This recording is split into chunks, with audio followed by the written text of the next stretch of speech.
నమస్కారం ఫ్రెండ్స్, ఈ రోజు జరిగిన ఇండియా వర్సెస్ ఇంగ్లాండ్ రెండో టీ20 మ్యాచ్లో టీమిండియా ఓటమికి గల కారణాలు, ప్లేయర్ల ప్రదర్శన మరియు మన బౌలింగ్ విభాగం ఎందుకు విఫలమైందో ఈ వీడియోలో విశ్లేషించుకుందాం. ఈ మ్యాచ్లో 15 ఏళ్ల వైభవ్ సూర్యవంశీ అరంగేట్రం చేయడం ఒక ప్రత్యేకత అయితే, మ్యాచ్ ఫలితం మాత్రం మనకు నిరాశను మిగిల్చింది. మొదట బ్యాటింగ్ చేసిన భారత్ 20 ఓవర్లలో 197 పరుగులు సాధించింది.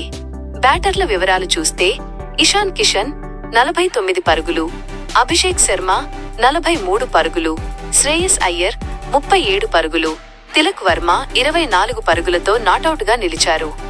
అలాగే అరంగేట్రం చేసిన వైభవ్ సూర్యవంశీ 14 పరుగులు, హర్షిత్ రాణా 6 పరుగులు, శివం దూబే 5 పరుగులు మరియు అక్షర్ పటేల్ 2 పరుగులు చేశారు.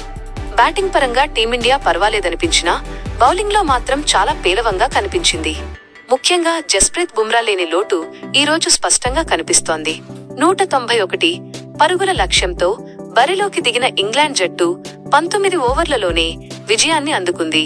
ఇంగ్లాండ్ బ్యాటర్ల విషయానికి వస్తే జేకబ్ బెథెల్ 76 పరుగులతో నాటౌట్ గా నిలిచి జట్టును గెలిపించారు. టామ్ బాంటన్ 39 పరుగులు, హ్యారీ బ్రూక్ 39 పరుగులు, జోఫ్రా ఆర్చర్ 10 పరుగులు, విల్ జాక్స్ 9 పరుగులు, శామ్ కరన్ 7 పరుగులు చేశారు. ఓపెనర్లు ఫిల్ సాల్ట్ మరియు జోస్ బట్లర్ ఖాతా తెరవకుండానే పెవిలియన్ చేరారు. మన బౌలర్ల ప్రదర్శనను పరిశీలిస్తే అర్ష్దీప్ సింగ్ 3 వికెట్లు తీసినప్పటికీ తన రెండో ఓవర్లో భారీగా పరుగులు సమర్పించుకున్నారు. రవి బిష్నోయ్ 4 ఓవర్లలో 60 పరుగులు ఇచ్చి చాలా ఖరీదైన బౌలర్గా మిగిలారు. ముఖ్యంగా 17వ ఓవర్లో ఆయన ఇచ్చిన పరుగులు మ్యాచ్ను ఇంగ్లాండ్ వైపు మళ్లించాయి.